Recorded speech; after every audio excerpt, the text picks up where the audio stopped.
પ્રભુનું વચન આપણે જોઈએ અને પ્રાર્થના કરીએ, પ્રભુની સહાય માગીએ. પ્રભુજી, અમે તમારો આભાર માનીએ છીએ કે તમે વચનોને આપનાર અને વચનોના પાડનાર એવા જીવંત ઈશ્વર છો.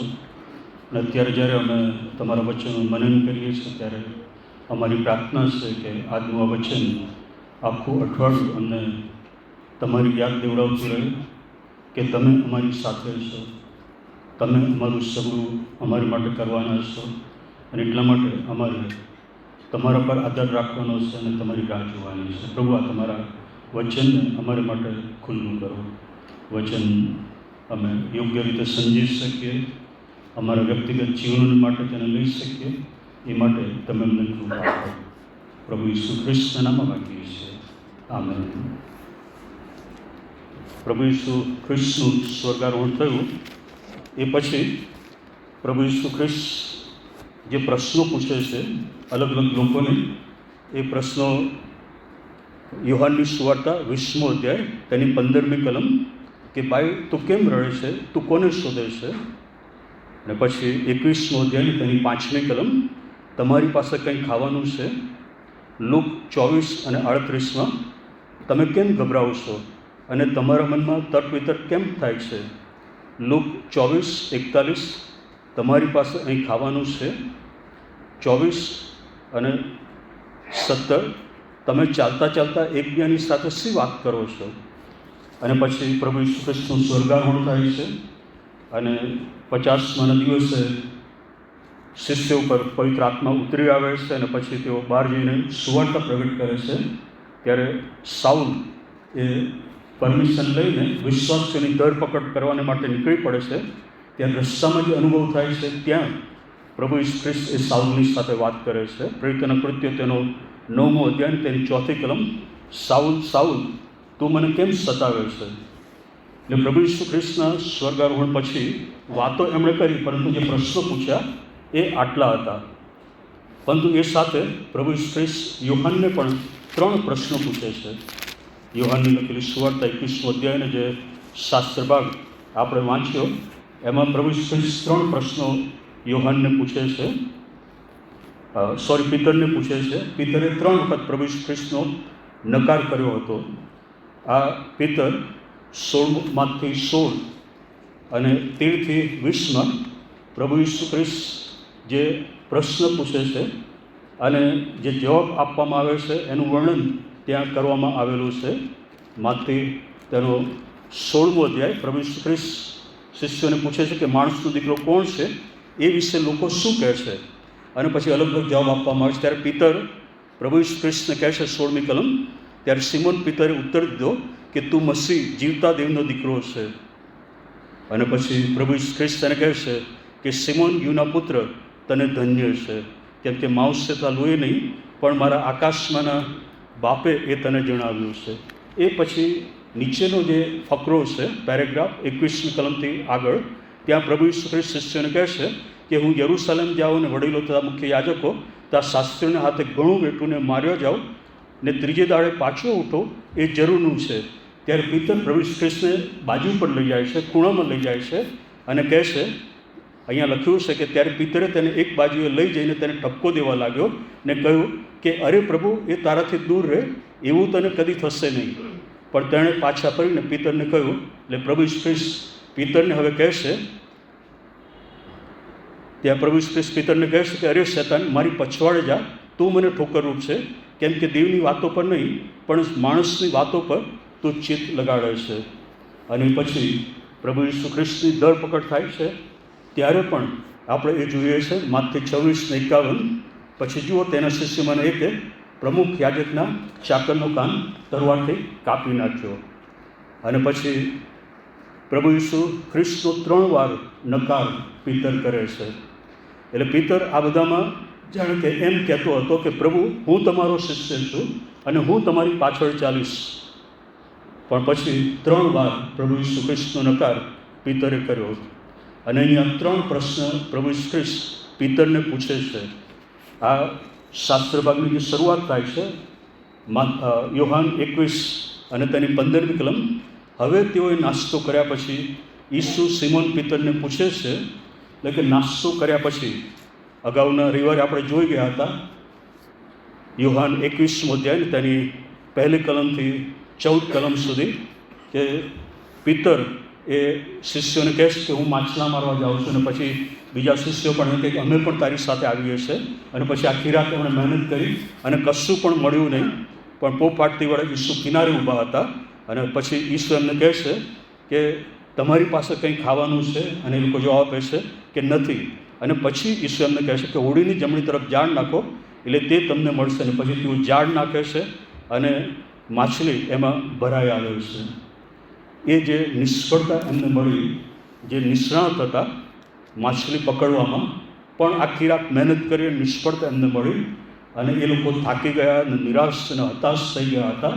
અને એવી પરિસ્થિતિમાં ઈસુ તેમની પાસે આવે છે અને એ જ એમની નિષ્ફળતાનો ઉપયોગ કરીને એમને ત્યાં જ જાળ નાખવા માટે કહે છે.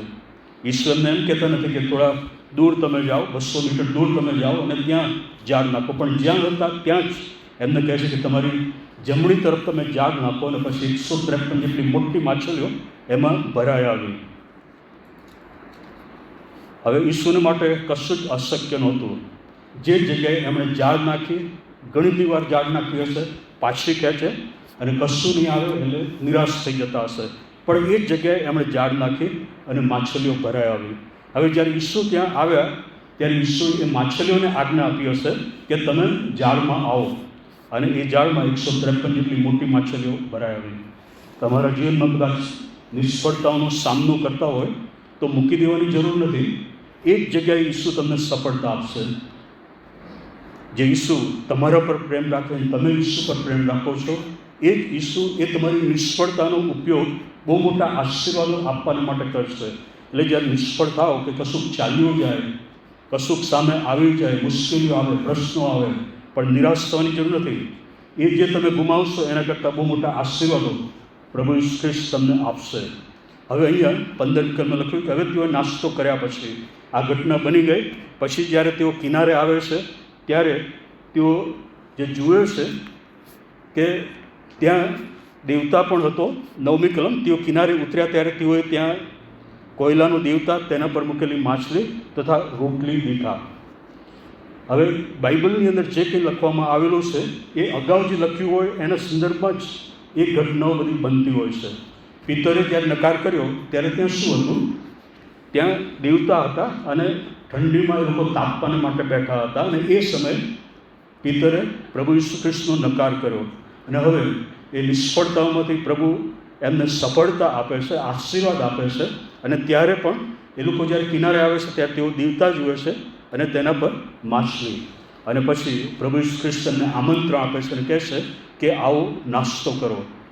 અને પછી નાસ્તો કર્યા પછી ઈસુ સિમન પિતરને પૂછે છે.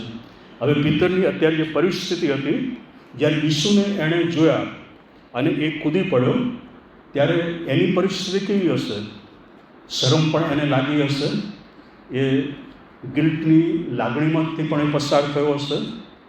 ઘણા બધા વિચારો એના મનની અંદર આવ્યા હશે કે હું કેવી રીતે ઈસુનો સામનો કરું. જે ઈસુની મને જરૂર હતી એ જ સમયે મેં એનો નકાર કર્યો અને હું એનાથી દૂર રહ્યો.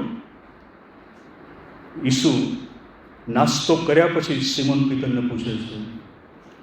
આપણા જીવનની અંદર, આપણા કુટુંબમાં આપણે જોઈએ છીએ કે ઘણી વખતે જમતા હોય એ પહેલાં જ ઝઘડા શરૂ થઈ જાય. જે કહેવાનું હોય એ બધું કહી દે. પણ અહીંયા ઈસુ એ પ્રમાણે કરતા નથી. ઈસુ એમને બરાબર નાસ્તો કરાવે છે અને પછી એમને આ પિતરને પ્રશ્ન કરે છે. ઈસુ એમની શારીરિક જરૂરિયાત પૂરી પાડે છે, એમની સંભાળને કાળજી લે છે અને પછી પ્રેમથી એ પ્રશ્ન પૂછે છે. અને જે પ્રશ્ન પૂછે છે પ્રભુ ઈસુ ખ્રિસ્ત, એમાં કોઈ ઠપકો નહોતો. પ્રભુ ઈસુ ખ્રિસ્તે પિતરને એમ ન કહ્યું કે શા માટે તે મારો 3 વાર નકાર કર્યો. પહેલાં તો તું બહુ મોટી મોટી વાતો કરતો હતો કે હું તારી પાછળ ચાલીશ ગમે તે થાય, પણ જ્યારે મને જરૂર હતી ત્યારે તું ક્યાં હતો? વધસ્તંભ પર મને જળવામાં આવ્યો ત્યારે તું ક્યાં હતો? પ્રભુ ઈસુ ખ્રિસ્ત એને કશું એવું કહેતા નથી, એને ઠપકો આપતા નથી, પણ બહુ જ પ્રેમથી પ્રભુ ઈસુ ખ્રિસ્ત હવે એને પાછો પુનઃસ્થાપિત કરે છે. 3 પ્રશ્ન પ્રભુ ઈસુ ખ્રિસ્ત એને પૂછે છે.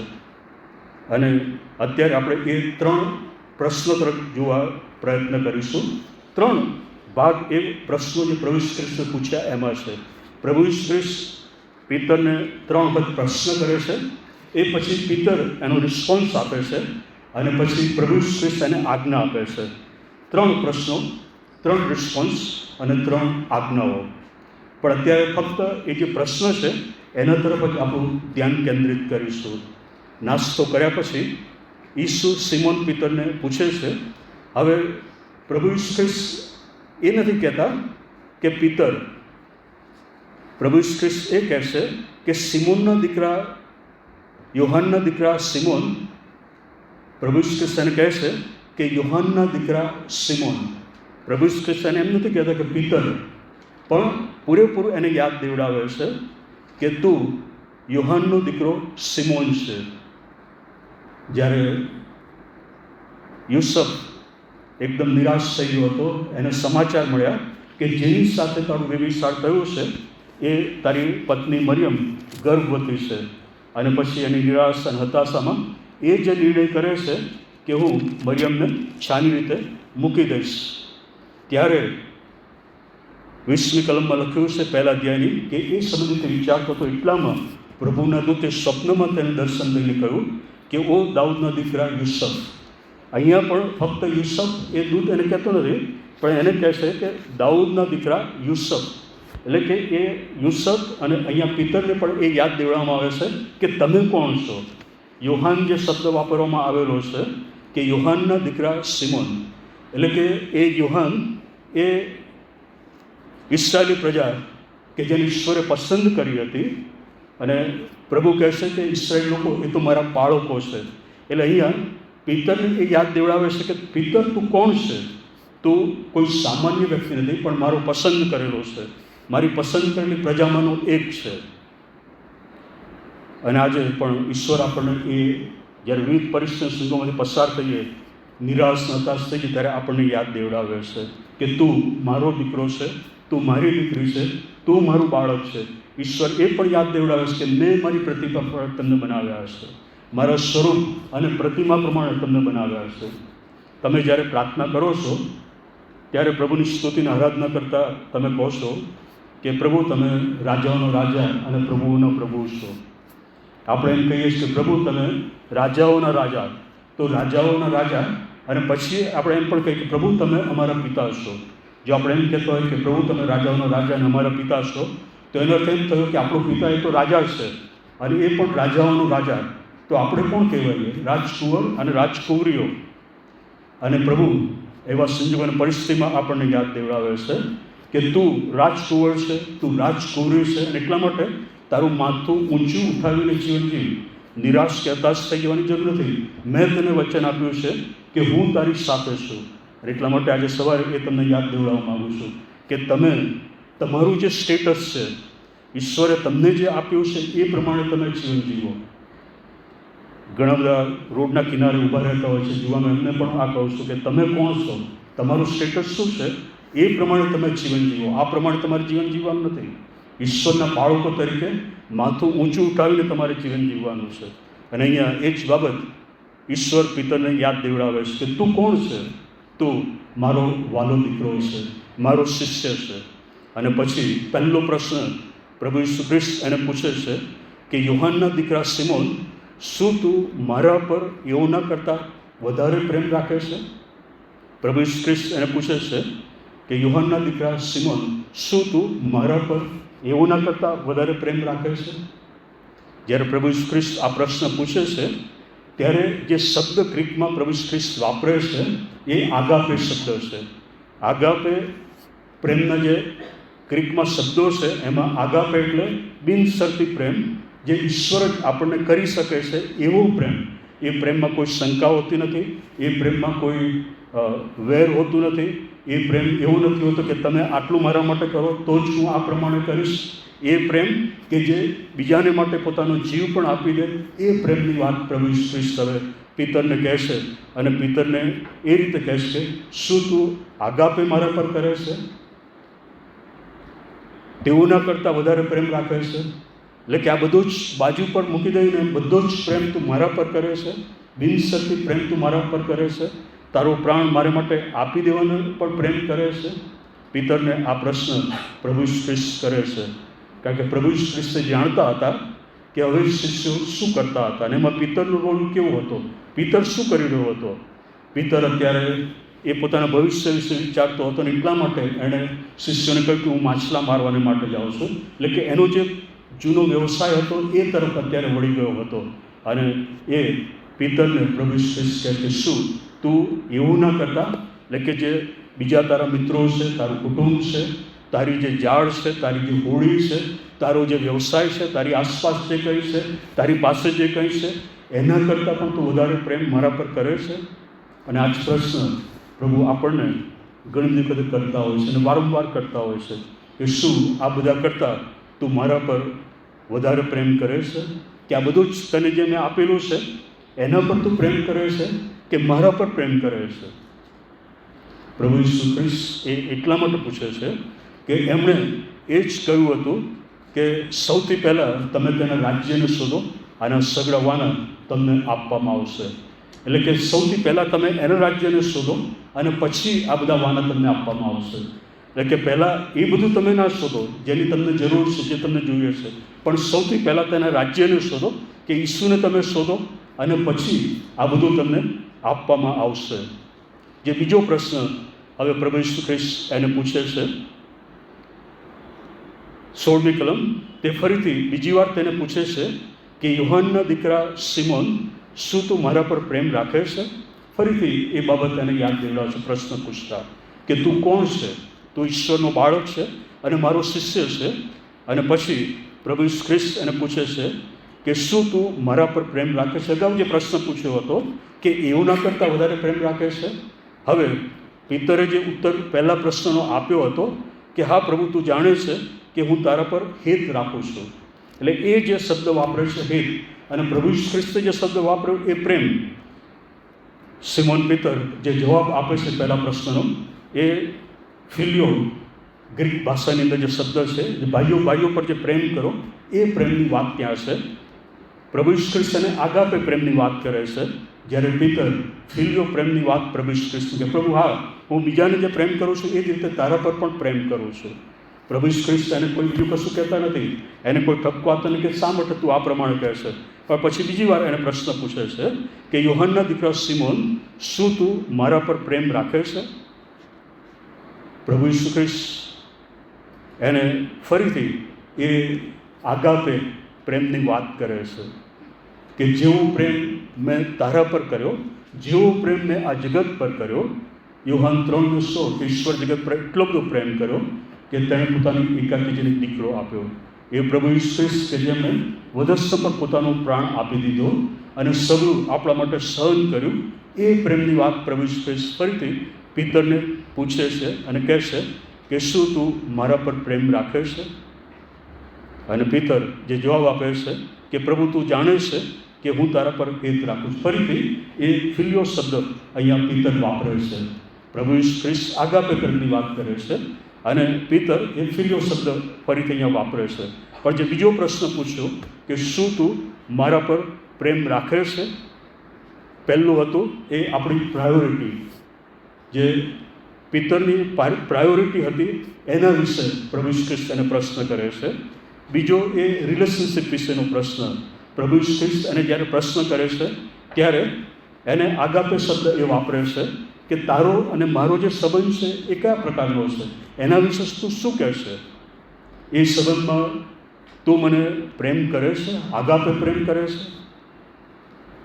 એ સંબંધની અંદર હું તારે માટે શું છે? શું તું મને પૂરેપૂરો પ્રેમ કરે છે? એ જે રિલેશનશિપ, એ જે સંબંધ ઈશ્વર સાથેનો છે એ સૌથી સર્વોચ્ચ અને ઉચ્ચ પ્રકારનો સંબંધ છે.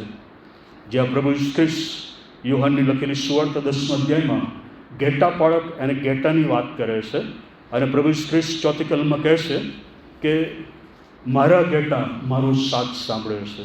એ ઘેટા પાળક સાથેનો સંબંધ અને એ જે આખું વર્ણન પ્રભુ ઈસુ ખ્રિસ્ત કરે છે, એ જે લોકો એ સમય સાંભળતા હતા એમના મનમાં બરોબર બેસી ગયેલું હતું, કારણ કે એનાથી એ લોકો પરિચિત હતા, એ અનુભવ કરતા હતા કે ઘેટા પાળક પોતાના ઘેટાઓને વાડામાં રાખે અને કોઈ ચોર કે લૂંટારો આવે અને પછી ઘેટા પાળક અવાજ કરે, ઘેટાને બહાર કાઢવા માટે એ પ્રકારનો અવાજ કરે ત્યારે એ ઘેટા બહાર નીકળે કે નહીં એ પ્રશ્ન હોય. પણ પ્રભુ ઈસુ ખ્રિસ્ત જે રીતે કહે છે કે મારા ઘેટા મારો સાથ સાંભળે છે, એટલે એનો અર્થ એ થયો કે પ્રભુ ઈસુ ખ્રિસ્તનો જે સાથ છે એ સાંભળે તો જ એ ઘેટા બહાર નીકળે.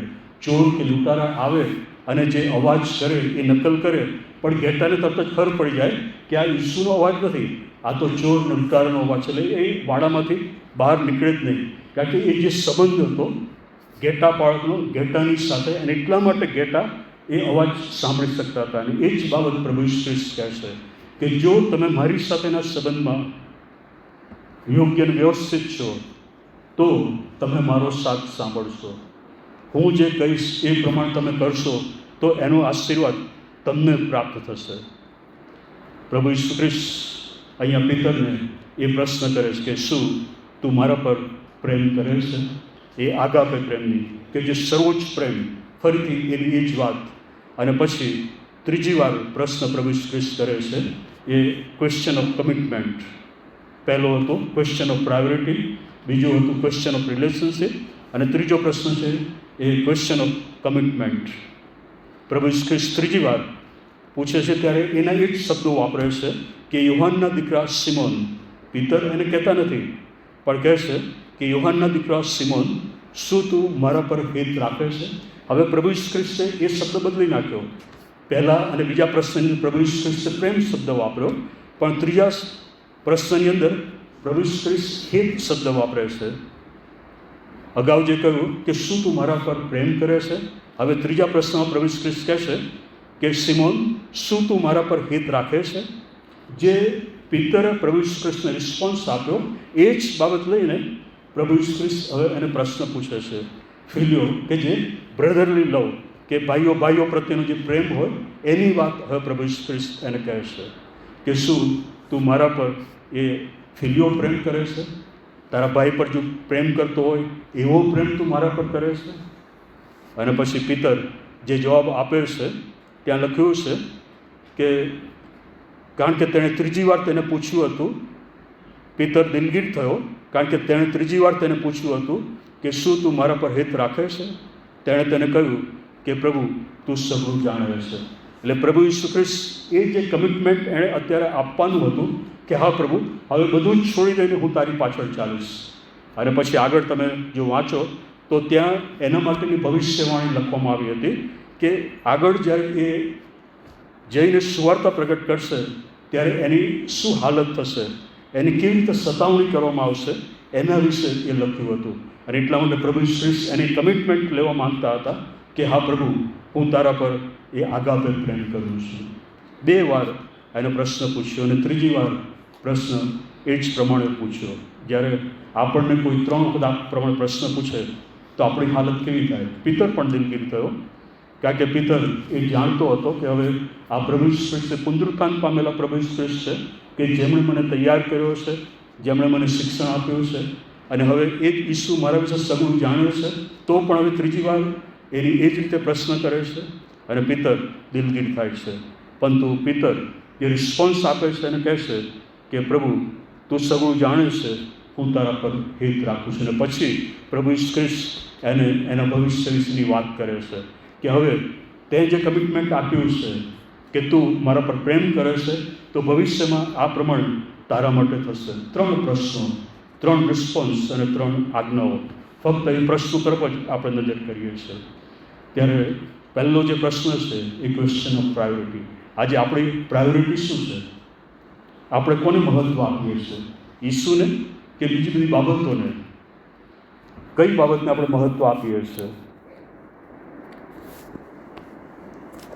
જે રમતવીર હતા એમની સફળતા વિશે એમને પૂછવામાં આવ્યું ત્યારે એમણે જે કહ્યું, ટોમ લેન્ડ્રી, એમની સફળતા વિશે એમને પૂછવામાં આવ્યું ત્યારે એમણે કહ્યું કે 1958ની અંદર મેં જે કર્યું એ બીજી સફળતા પ્રાપ્ત કરવા માટે વ્યક્તિઓએ કરવું જ જોઈએ. એમણે કહ્યું કે મેં મારી પ્રાયોરિટી સેટ કરી, અને પછી 3 શબ્દો એ વાપરે છે. એમની જે પ્રાયોરિટી હતી એમાં એ કહેશે કે God, family and then football. ફૂટબોલનો એક કોચ અને ખેલાડી હતો કે જેને બહુ મોટી સફળતા મળી.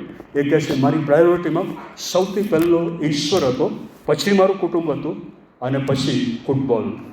ફૂટબોલની અંદર બહુ મોટી સફળતા મળી તો પણ એ ઈશ્વરને મહત્ત્વ આપે છે. એરિક બેડન નામનો બીજો એક ઓલિમ્પિક પ્લેયર, એને રમવાનું હતું અને રવિવારનો દિવસ હતો. એને કહેવામાં આવ્યું કે રવિવારે તારે રમવાનું છે અને એણે ના પાડી દીધી. એણે કહ્યું કે રવિવારે મારે મારા પ્રભુના ઘરમાં જવાનું છે, એ મારી પ્રાયોરિટી છે.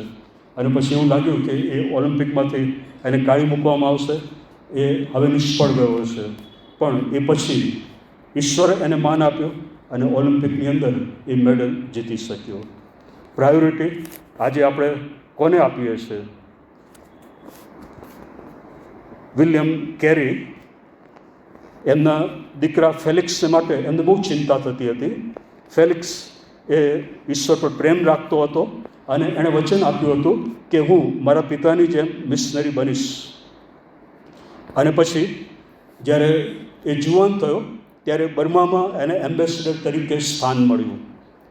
પિતાને આનંદ થવો જોઈએ, ખુશ થવા જોઈએ, એના બદલે એ વિલિયમ કેરી બહુ દુઃખી થઈ ગયા, કારણ કે એમને ઈશ્વરને જે એણે વચન આપ્યું હતું એ યાદ હતું.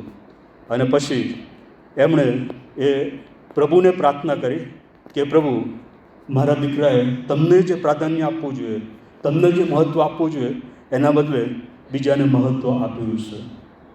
આજે આપણી પ્રાયોરિટી શું છે? બીજો પ્રશ્ન પ્રભુ ઈસુ ખ્રિસ્તે પિતરને પૂછ્યો, ક્વેશ્ચન ઓફ રિલેશનશિપ, કે તારો મારી સાથેનો સંબંધ શું છે? એ ફક્ત શિક્ષક તરીકેનો જ હતો કે જે શિક્ષક બીજાઓને તૈયાર કરે, કે પછી એક તારણહાર તરીકેનો, સેવિયર તરીકેનો? અને હવે પિતર પ્રભુ ઈસુ ખ્રિસ્તને તારણહાર તરીકે સ્વીકારે છે. એ પાછો ચાલ્યો ગયો હતો પણ ફરીથી એ પુનઃસ્થાપિત થાય છે. આજે ઈશ્વર સાથેનો આપણો સંબંધ કેવો છે? કેવી રીતે પ્રભુ ઈસુ ખ્રિસ્તને આપણે જોઈએ છીએ? પ્રાર્થનાના પ્રત્યુત્તર આપનાર, સાજાપણું આપનાર, ચમત્કારો કરનાર, કે પછી આપણા જીવનના સ્વામી અને પ્રભુ? ત્રીજો પ્રશ્ન પ્રભુ ઈસુ ખ્રિસ્ત જે પિતરને પૂછે છે એ ક્વેશ્ચન ઓફ કમિટમેન્ટ. એ પિતર ત્યાં કમિટમેન્ટ આપે છે અને કહે છે કે પ્રભુ, તું સગળું જાણે છે, કારણ કે હું તારા પર આગાપે પ્રેમ કરું છું. બધું જ બાજુ પર મૂકી દઈને હવે હું તારી પાછળ ચાલીશ, એમ પિતર અહીંયા પ્રભુ ઈસુ ખ્રિસ્તને કહેવા માગે છે.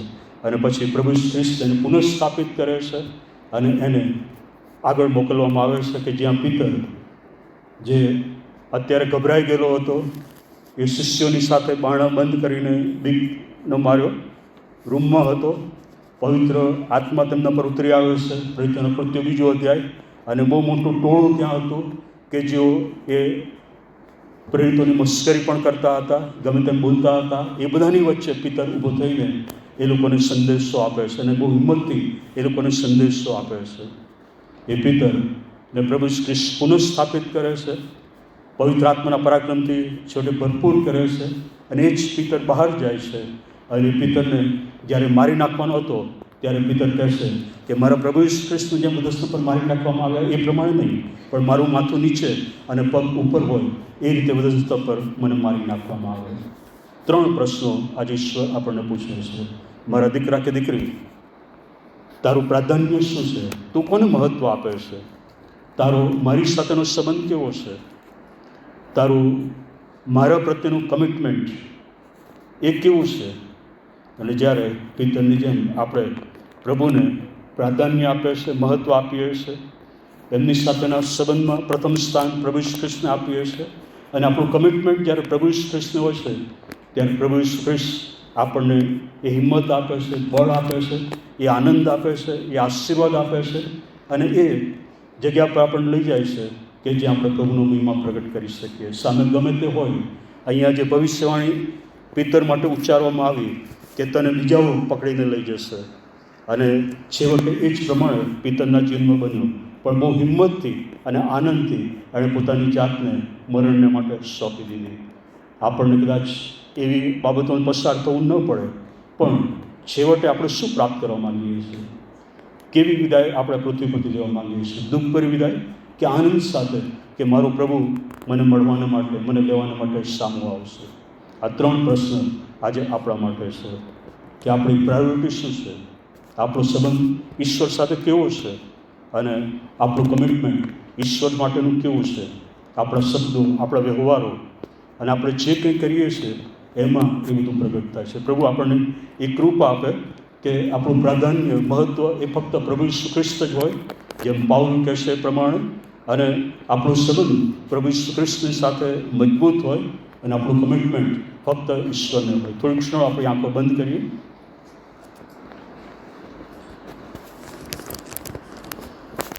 આજે જો પ્રભુ ઈસુ ખ્રિસ્ત તમને આ પ્રશ્ન પૂછે તો તમારો જવાબ શું હોઈ શકે?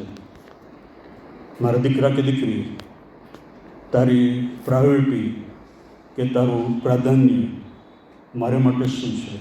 શું તું મને તારી આસપાસ જે કંઈ છે, મેં જે તને આપ્યું છે એ બધા કરતાં વધારે પ્રેમ કરે છે? બીજો પ્રશ્ન જો પ્રભુ ઈસુ ખ્રિસ્ત તમને પૂછે, મારા દીકરા કે દીકરી, તારું મારી સાથેનો સંબંધ કેવો છે? તું કેટલો મારા પર પ્રેમ કરે છે? પ્રભુ ઈસુ ખ્રિસ્ત ત્રીજો પ્રશ્ન તમને પૂછે કે તારું કમિટમેન્ટ શું છે? તારું કમિટમેન્ટ એ જગત માટેનું છે, બીજાઓ માટેનું છે કે મારા માટેનું છે? તો તમારા પ્રશ્નનો ઉત્તર શું હોય? એ પિતરે આ બધું જ કર્યું અને ઘણા બધા માટે આશીર્વાદનું કારણ બની શક્યો. એ પિતર બહાર ગયો અને સુવાર્તા પ્રગટ કરી અને કેટલા બધા લોકોએ પ્રભુ ઈસુ ખ્રિસ્તનો અંગત તારનાર તરીકે સ્વીકાર કર્યો અને મંડળોની સ્થાપના કરવામાં આવી. આજે તમારો રિસ્પોન્સ એના માટે કેવો હોઈ શકે? એ પ્રશ્ન પ્રભુ ઈસુ ખ્રિસ્ત અલગ અલગ રીતે તમને પૂછતા હોય. એ પરિસ્થિતિને સંજોગો હોય, કોઈક બીજાના દ્વારા એ પ્રશ્ન પૂછતા હોય, કે પછી તેમના વચનો વડે કે પવિત્ર આત્મા તમને પ્રશ્ન પૂછતા હોય, કે તમારું અંતરાત્મા એ તમને પ્રશ્ન પૂછતું હોય. અને અત્યારે એ પ્રભુ તેના વચનો દ્વારા તમને પ્રશ્ન પૂછી રહ્યા છે. ત્યારે તમારો ઉત્તર એ શું છે? તમારું ઉત્તર એ તમારું ભવિષ્ય બનાવશે. તમારું ઉત્તર એ તમારા કુટુંબનું, તમારા બાળકોનું ભવિષ્ય બનાવશે. પ્રભુજી, અમે તમારી પાસે અત્યારે આવ્યા છે ત્યારે પ્રભુ અમારી પ્રાર્થના એ જ છે કે પિતરની જેમ અમે અમારી નિષ્ફળતાઓમાંથી, અમારા જીવનની દરેક વિટમણાઓમાંથી, અમારા જીવનની દરેક બાબતોમાંથી સૌથી વધુ અમે તમને પ્રેમ કરીએ. પ્રભુ, અમારું મહત્ત્વ અને પ્રાધાન્ય તમે હો, કે જેથી દરેક બાબતો અમે તમારી પાસે આવીએ, તમારા વચનનું વાંચન અને મનન કરીએ, પ્રાર્થના કરીએ, તમારી આરાધના કરીએ અને સગળું તમારા હાથમાં સોંપી દઈએ. પ્રભુ, અમારા તમારી સાથેના સંબંધોને વધુ મજબૂત બનાવો અને થવા દો કે કશું પણ એ સંબંધને તોડી શકે નહીં. એટલા માટે અત્યારે અમારા દરેકના સંબંધો જે તમારી સાથેના છે, એ વ્યક્તિગત સંબંધો તમારી સાથે છે, એ સંબંધો પર પ્રભુ ઈસુ ખ્રિસ્તના રક્તનો છંટકાવ કરીએ છીએ કે જેથી આ દુનિયાની કોઈ પણ પરિસ્થિતિ, વ્યક્તિ કે શૈતાન એ સંબંધને તોડી શકે નહીં. પ્રભુ, અમને એ કૃપા આપો કે અમારું કમિટમેન્ટ એ તમારા માટે હોય, કે અમે જે કંઈ કરીએ એ સર્વમાં તમારો મહિમા પ્રગટ થાય. અમે જે કંઈ બોલીએ, અમે જે કંઈ વ્યવહાર કરીએ એ સર્વ દ્વારા લોકો તમારી ઓળખ પ્રાપ્ત કરે. પ્રભુ, અમને તમે વાપરો કે જેથી અમે બીજાઓને માટે આશીર્વાદ અને આનંદના કારણ બની શકીએ, કે એ લોકો તમારી ઓળખ પ્રાપ્ત કરે અને તમારો અંગતતાના તરીકે સ્વીકાર. અને પ્રભુ, આ બધાને માટે તમે મારું બધું ઉપયોગ કરો. પ્રભુ ઈસુ ખ્રિસ્તના નામે માંગીએ છીએ. આમેન.